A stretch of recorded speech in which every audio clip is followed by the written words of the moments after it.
Smoothness ಆಗಲಿ smoothness ಗೊತ್ತಾಗಲ್ಲ.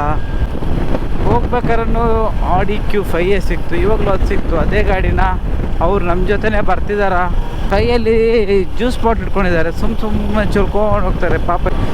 ಓಹೋ, ಶುದ್ಧ ಕುಡಿಯುವ ನೀರು. ಆಹಾ, ಇದ್ರ ಹಿಂದ್ಗಡೆ ತುಂಬ ತಣ್ಣಗಿದೆ ರೀ. ಆ್ಯಂಡ್ ರೀಚ್ ಆಗೋ ಪ್ಲೇಸಿಗೆ ಹೋಗೋಷ್ಟರಲ್ಲಿ ಅದರದ್ದೊಂದು ಕಾಲ್ ಟ್ಯಾಂಕ್ ಖಾಲಿ ಆಗ್ಬೋದು. ಗುಡ್ ಮಾರ್ನಿಂಗ್ ಆಲ್, ನಮಸ್ತೆ ಸ್ನೇಹಿತರೆ. ಇನ್ನೊಂದು ವಿಡಿಯೋಕ್ಕೆ ಸ್ವಾಗತ ಸುಸ್ವಾಗತ. ನಿಮ್ಮ ಪಕ್ಕದಲ್ಲಿ ಇದೆ GT 650.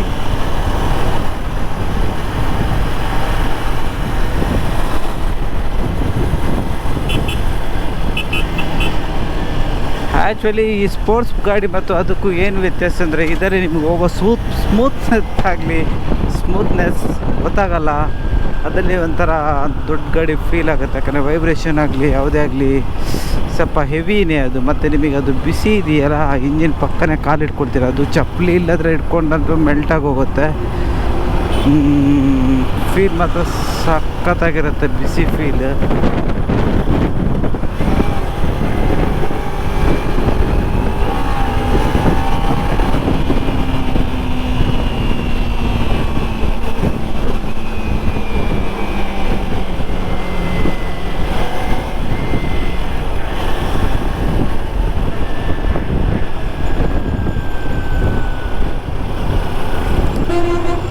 ಆ್ಯಕ್ಚುಲಿ GT ಚೆನ್ನಾಗಿದೆ, ಬಟ್ ಅದರದ್ದು ಮೇಂಟೆನೆನ್ಸ್ ಸ್ವಲ್ಪ ಜಾಸ್ತಿನೇ. ಮತ್ತು ಅದು ಫುಲ್ ಸ್ಟೀಲ್ ಅಲ್ಲ, ಈ ಮಳೆಗಾಲಕ್ಕೆಲ್ಲ ಬೇಗ ರೆಸ್ಟ್ ಹಿಡಿಯೋದೆಲ್ಲ ಇದೆ. ಈಗ ಅದಕ್ಕೋಸ್ಕರ ಈಗ ಇಂಜಿನೆಲ್ಲ ಬ್ಲ್ಯಾಕ್ ಮಾಡಿದ್ದಾರೆ, ಮ್ಯಾಟ್ ಬ್ಲ್ಯಾಕ್.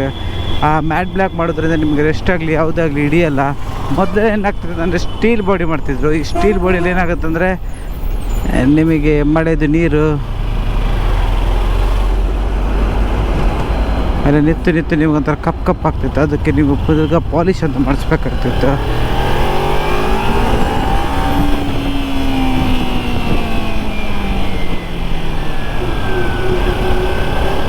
ನೋಡಿ, ಅವರು ಹೆಲ್ಮೆಟ್ ಹಾಕ್ಕೊಂಡಿದ್ದಾರೆ. ಹೆಲ್ಮೆಟ್ ಹಾಕೊಂಡು ಸೇಫಾಗಿ ಓಡಿಸ್ಬೇಕು ಯಾವಾಗಲೂ ಗಾಡಿನ.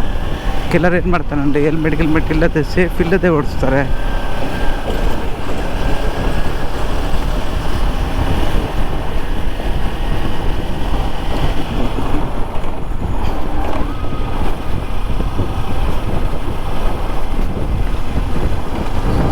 ಈ ರೆಡ್ ಕಲರ್ ಸ್ವಲ್ಪ ಅಟ್ರಾಕ್ಟಿವ್ ಕಲರ್. ಆ್ಯಕ್ಚುಲಿ ಅದು ನಿಮಗೆ ಕಾಣಿಸ್ತಾ ಇದೆಯಲ್ಲ, ಸ್ವಲ್ಪ ಅಟ್ರಾಕ್ಟಿವ್ ಅಂತ ಹೇಳ್ಬೋದು.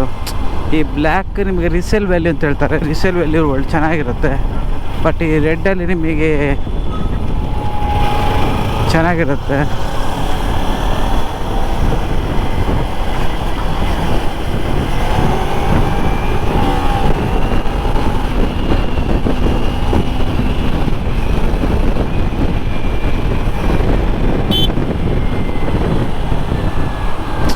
ತುಂಬ ಟ್ರಾಫಿಕ್ ಇರೋದ್ರಿಂದ ಓವರ್ಟೇಕ್ ಮಾಡೋಕ್ಕೆ ತುಂಬ ಕಷ್ಟ ಆಗುತ್ತೆ. ಯಾಕಂದರೆ ಸಾಯಂಕಾಲ ಹೊತ್ತಲ್ಲಿ ಸ್ವಲ್ಪ ಟ್ರಾಫಿಕ್ ಜಾಸ್ತಿ ಇರುತ್ತೆ.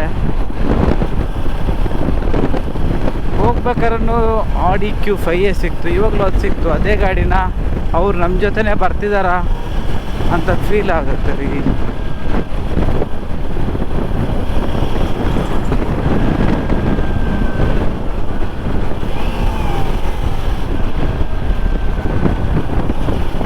ಕೈಯಲ್ಲಿ ಜ್ಯೂಸ್ ಬಾಟ್ಲ್ ಇಟ್ಕೊಂಡಿದ್ದಾರೆ, ಸುಮ್ಮನೆ ಚುರ್ಕೊಂಡು ಹೋಗ್ತಾರೆ ಪಾಪ. ಎಷ್ಟೋ ಜನ ತಿನ್ನಲಿಕ್ಕಿಲ್ಲದವರು ಎಷ್ಟೋ ಜನ ಇರ್ತಾರೆ. ಈ ರೀತಿ ವೇಸ್ಟ್ ಮಾಡೋದು ಎಷ್ಟು ಮಟ್ಟಿಗೆ ಸರಿ ಅಲ್ವಾ?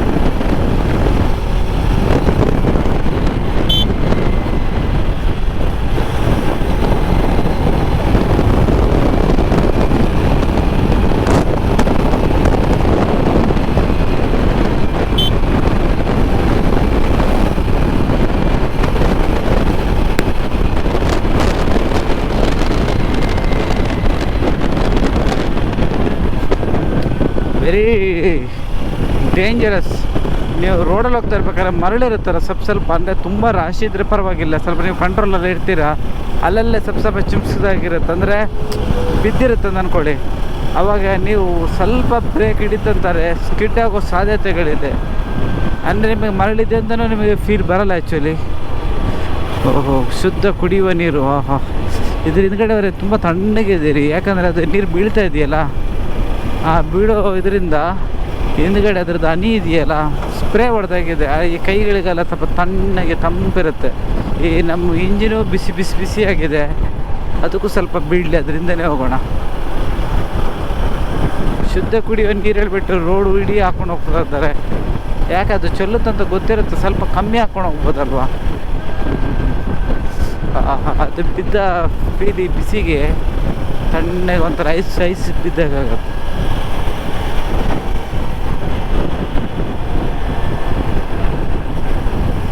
ಕಾಲುಗೆಲ್ಲ ಬೀಳ್ತಾ ಇದೆ, ತಣ್ಣಗೆ ಅನಿಸ್ತಾ ಇದೆ.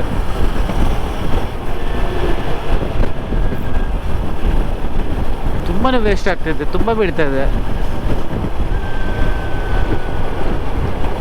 ಆಲ್ರೆಡಿ ಇವರು ತಗೊಂಡು ರೀಚ್ ಆಗೋ ಪ್ಲೇಸಿಗೆ ಹೋಗೋಷ್ಟರಲ್ಲಿ ಅದರದ್ದೊಂದು ಕಾಲ್ ಟ್ಯಾಂಕ್ ಖಾಲಿ ಆಗ್ಬೋದು. ಅಲ್ಲಾಡಿಸ್ಕೊಂಡು ಹೋಗ್ಬೇಕು. ಟ್ಯಾಂಕ್ ಇಷ್ಟೊತ್ತು ತಣ್ಣಗೆ ಅನುಭವ ಕೊಟ್ಟೋದಕ್ಕೆ.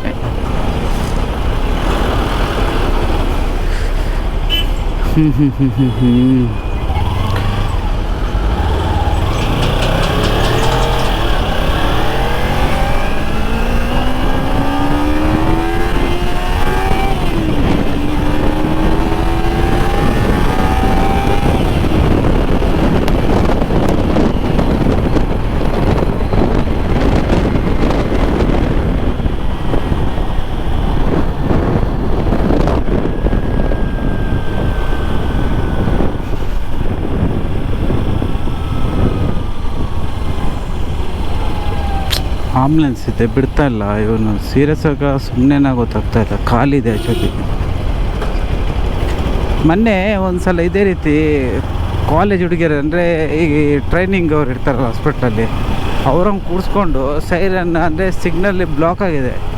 ಈ ಅಪ್ಪ ಸೈರನ್ ಹೊಡಿತಾ ಇದ್ದಾನೆ. ಆ್ಯಕ್ಚುಲಿ ರೂಲ್ಸ್ ಇರೋದು ಏನಂದರೆ ಖಾಲಿ ಸ್ಟೂಡೆಂಟ್ಗಳನ್ನು ಕೂರಿಸ್ಕೊಂಡು ಹಾಕ್ಕೊಂಡು ಹೋಗೋಕ್ಕಿಲ್ಲ.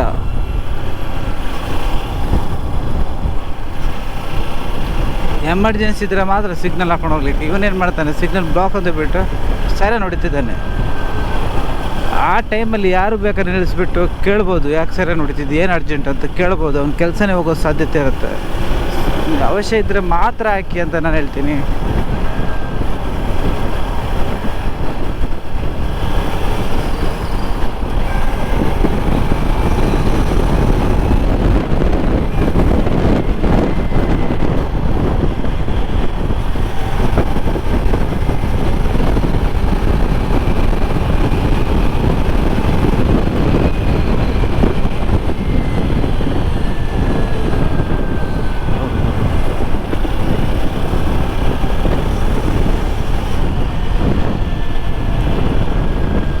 ಆ್ಯಕ್ಚುಲಿ ಇದೊಂದು 5 ಲಕ್ಷ ಗಾಡಿ ಹೋಗ್ತಾ ಇದ್ದೀನಿ, ಯಾರೂ ನೋಡ್ತಾ ಇಲ್ಲ. ಯಾಕಂದರೆ ಎಕ್ಸಾಸ್ಟ್ ಸೌಂಡ್ ಇಲ್ಲ. ಅದೇನೇನೆ ನಾನು ಬುಲೆಟಲ್ಲಿ ಹೋಗ್ಬೇಕಾದ್ರೆ ತಿರುಗಿ ನೋಡ್ತಾರೆ. ಅಂದರೆ ಎದುರುಗಡೆ ಗಾಡಿಯವರು, ಕಾರವರು ಸೈಡ್ ಬಿಡ್ತಿದ್ರು, ಅಂದರೆ ಸೌಂಡಿಗೆ ಏನಪ್ಪ ಅಂತ ಬಿಟ್ಟು ಸೈಡ್ ಬಿಡ್ತಿದ್ದಾರೆ. ಇದರಲ್ಲಿ ನೋಡಿ, ಅದಕ್ಕೆ ಹೇಳೋದು, ಎಲ್ಲಿ ಹೋಗ್ಬೇಕಾದ್ರೂ ಸೌಂಡ್, ಗಾಡಿ ಆಗಲಿ ನಾವೇ ಆಗಲಿ, ಸೌಂಡ್ ಇದ್ದನಿಗೆ ಮಾತ್ರ ವ್ಯಾಲ್ಯೂ ಅಲ್ಲ ರೀ.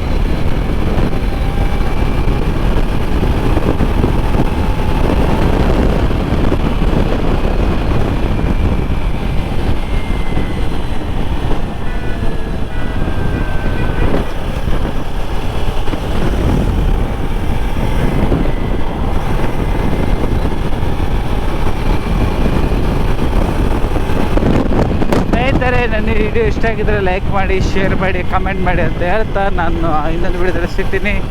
I love you, bye.